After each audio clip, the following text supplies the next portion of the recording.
পরীক্ষায় সব পড়ে আসার পরও কি প্রতিনিয়ত ভুল করছো? এমসিকিউতে সব জানার পরও কি সময়ের অভাবে নাকি সচেতনতার অভাবে ভুল করছো? আজকে আমি তোমাদের সাথে এমন কিছু টিপস শেয়ার করব যার মাধ্যমে তুমি এমসিকিউতে ফুল মার্কস তুলতে পারবে। হ্যালো এভরিওয়ান, আমি তোমাদের সাথে আছি মোহাম্মদ জুনায়েদ খান রাইয়ান। বর্তমানে পড়াশোনা করছি ঢাকা বিশ্ববিদ্যালয়ের applied chemistry and chemical engineering ডিপার্টমেন্টে। সো প্রথমেই তোমাদের সাথে একটু কথা বলি যে এমসিকিউ যে পরীক্ষাটা, সেই এমসিকিউতে ভালো করার জন্য সর্বপ্রথম টেকনিক হওয়া উচিত টেক্সট বুক রিডিং। অর্থাৎ তুমি তোমার যে টেক্সট বুকটা আছে, মেইন বইটা, সেই মেইন বইটা ভালো মতো পড়বে, থরলি পড়বে। সেই মেইন বুকটা তোমার যদি থরলি রিডিং দেয়া থাকে তাহলে কিন্তু তোমার ভালো করার চান্স অনেক বাড়বে। ছোট ছোট ইনফরমেশন খেয়াল করার চেষ্টা করবে এবং চেষ্টা করবে থরলি রিডিং। এরপর ধরো গুরুত্বপূর্ণ বিজ্ঞানী নাম, সাল,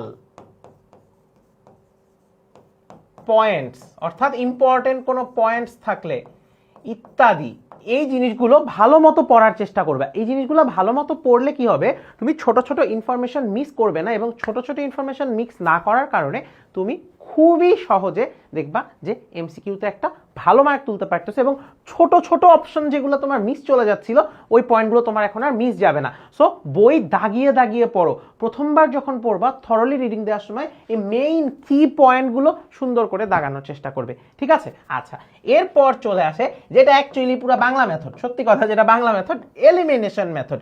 এলিমিনেশন মেথড কি, যে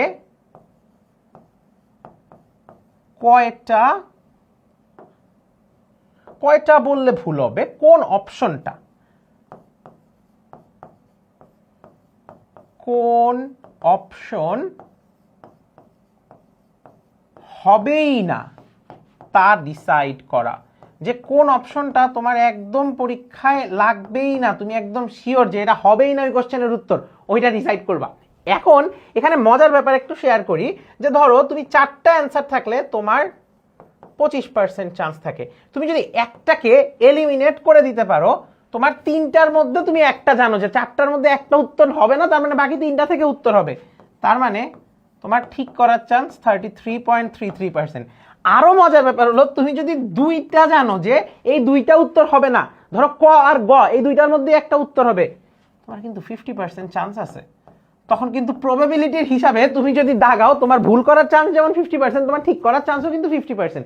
সো এলিমিনেশন মেথড খাটানোর চেষ্টা করবে। এটা বেশিরভাগ সময় এটা কাজে লাগে, বিকজ অনেক মানুষ অনেক ভালোভাবে পড়ালেখা করে, এরপরও দেখবা এমসিকিউতে খারাপ করে, বিকজ তারা এলিমিনেশন মেথডটা ইউজ করে না। তারা মনে করে আমি যেটা পারি ওইটা পারি, যেটা পারি না ওইটা পারিই না। বাট এইভাবে কিন্তু আসলে হয় না। সো চেষ্টা করতে হবে এই মেথডটা ইউজ করে যতটা কনসাইজ করে তুমি তোমার উত্তরকে নিয়ে আসতে পারো। আচ্ছা, এরপর আমাদের 3 নাম্বার প্রসেস আসে টাইম ম্যানেজমেন্ট। টাইম ম্যানেজমেন্টটা আমার একটাই সাজেশন থাকবে, টাইম ম্যানেজমেন্টটা হওয়া উচিত সাবজেক্ট ওয়াইজ, যে কোন সাবজেক্টে তুমি কেমন টাইম দিচ্ছ। যেমন তোমার কেমিস্ট্রি, বায়োলজি এই সাবজেক্টগুলো যখন তুমি পড়বা তখন কিন্তু তোমার এমসিকিউর জন্য কিছু ক্ষেত্রে অনেক কম সময় লাগবে, বিকজ কিছু উত্তর তুমি পারো অথবা পারো না। এখন যদি আমি ফিজিক্স আর ম্যাথের কথা বলি, ফিজিক্স আর ম্যাথে কিন্তু কিছু থাকবে ম্যাথমেটিক্যাল পার্ট, কিছু থাকবে থিওরিটিক্যাল পার্ট, কিছু থাকবে জ্ঞানমূলক পার্ট। জ্ঞানমূলক পার্টগুলো এমনভাবে অ্যান্সার করতে হবে পারলে হ্যাঁ, না পারলে না। তার মানে টাইম ম্যানেজমেন্টের সাবজেক্ট ওয়াইজের সাথে আর একটা জিনিস হলো স্কিপ করতে পারার অ্যাবিলিটি। স্কিপ করার অ্যাবিলিটি, তুমি কোন জিনিসটা এখন পারবা না সেটা আগে থেকেই তোমার রিয়েলাইজ করতে হবে। একটা কোশ্চেন অনেক কঠিন আসছে, ওইটা নিয়ে আমি 10 মিনিট বসে থাকবো, তোমার 25টা এমসিকিউর জন্য আসেই 25 মিনিট, তুমি কিভাবে সেই টাইমটা দিবা? তোমার সেই লাক্সারিটা কিন্তু নাই। সো তুমি একটা কোশ্চেনের পিছনে 10 মিনিট নষ্ট করার থেকে বেটার হলো তুমি বাকি 24টা কোশ্চেন অ্যান্সার করো না, এরপর লাস্টে ওইটা সময় পাইলে করো, আর না পাইলে কোনো সমস্যা নেই। ভর্তি পরীক্ষা ছাড়া তো তোমার মাইনাস মার্কিংও নাই, তুমি তখন কি করবা? তুমি দাগায় দিয়ে আসবা। তুমি যদি নবম দশম শ্রেণী, একাদশ দ্বাদশ শ্রেণীর শিক্ষার্থী হও, এইচএসসি পরীক্ষা হয় তোমার সামনে, এসএসসি পরীক্ষা হয় তোমার সামনে, তুমি আন্দাজেও দাগায় দিয়ে আসতে পারছো একটা কঠিন কোশ্চেন। বাট এর জন্য সহজ কোশ্চেনগুলা ভুল করার কিন্তু কোনো সুযোগ নাই। আচ্ছা, এরপর চলে আসে আবার একটা পরিচিত মেথড, চিরপরিচিত মেথড, প্রিভিয়াস ইয়ার্স কোশ্চেন্স, যে আমাদের প্রিভিয়াস ইয়ারে যে টপিকগুলো এসেছে সেই টপিকগুলো সম্বন্ধে আমাদের একটু ভালো করে নজরে রাখা। তাহলে এইটার জন্য কি করতে হবে, আফটার মেইন বুক, বিকজ এইটার একটা লজিক শেয়ার করি। প্রিভিয়াস ইয়ার কোশ্চেন মনে হইতেই পারে ভাই এটা কেমন প্রসেস, এই প্রসেস তো ভালো লাগে না। এইটার একটা জিনিস হলো কোশ্চেন রিপিট হয় না, বাট টপিক রিপিট হয়। তুমি প্রতিটা সাবজেক্টের যে কোনো জায়গার পরীক্ষার তুমি প্রিভিয়াস ইয়ার কোশ্চেন সলভ করে দেখো, দেখবা যে তোমার কোশ্চেনে পরীক্ষা দিতে সেটাই তোমার সুবিধা কেন হচ্ছে। এমন কিন্তু না যে কোশ্চেন গদ বাধা তুলে রেখে দেয়, কোশ্চেন একদম সেম দেয়, এমন না। তোমার কোশ্চেনের টপিকটা রিপিট হয়, তুমি ওই টপিকটা সম্বন্ধে আগে একটু হ্যাবিচুয়েটেড হয়ে যাও বাসায় থেকে, এই কারণে পরীক্ষা হলে গিয়ে মনে হয় যে আচ্ছা আমি তো এই জিনিসটা পড়ে আসছি। এই সাইকোলজিক্যাল গেমটার জন্য প্রিভিয়াস ইয়ারের কোশ্চেন সলভ করা খুব ইম্পর্টেন্ট। এবং সব শেষে একটা কথা না বললেই না, সেটা হলো ওএমআর শিটের ব্যাপারে একটু কশাস থাকতে হবে, একটু সচেতন থাকতে হবে। ওএমআর শিট সাবধানে দাগাতে হবে।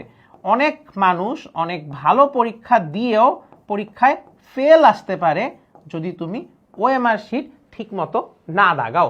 সো এই জিনিসগুলো খুবই ইম্পর্টেন্ট। এইবার সাথে আরও কিছু এক্সট্রা টিপ তোমাদের জন্য আমি শেয়ার করতে পারি, যে তোমাদের এই যে বললাম যে এতগুলা সিস্টেম তুমি মেনটেন করার চেষ্টা করবা, এর পরেও তোমরা কি করতে পারো, একটা সর্বজনীন সাজেশন, যে প্র্যাকটিস অ্যান্ড প্র্যাকটিস। দেন তুমি তোমার সেলফ এক্সামিনেশন নিতে পারো, যে তুমি নিজেকে নিজের সময় ধরে যাচাই করতেছো যে তুমি কি ওই সময়ের মধ্যে পারতেছো কিনা। এই প্রসেসগুলো যদি তুমি মেনে চলো তাহলে তোমার এমসিকিউতে ভালো মার্ক তোলা অনেক সহজ হবে।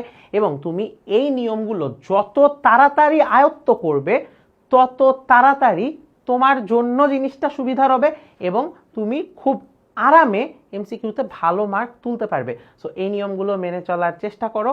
তোমাদের সাথে নেক্সট ভিডিওতে দেখা হবে, এবং এরকম আরও অনেক ভিডিও পাওয়ার জন্য তোমরা ভাইয়ার চ্যানেলে সাবস্ক্রাইব করে রাখতে পারো। আমি এখানে নামটা লিখে দিচ্ছি, তোমরা ফেসবুক, ইউটিউব, ইনস্টাগ্রাম সব জায়গায়ই পাবে কেমিস্ট্রি অ্যান্ড হোয়াট নট, ঠিক আছে? সো এই নামটা সার্চ দিয়ে দেখো, ইনশাল্লাহ তোমাদের সাথে আরও কোনো ভিডিওতে দেখা হবে। সো এমসিকিউ নিয়ে আর যেন কোনো টেনশন না থাকে। আল্লাহ হাফেজ সবাইকে।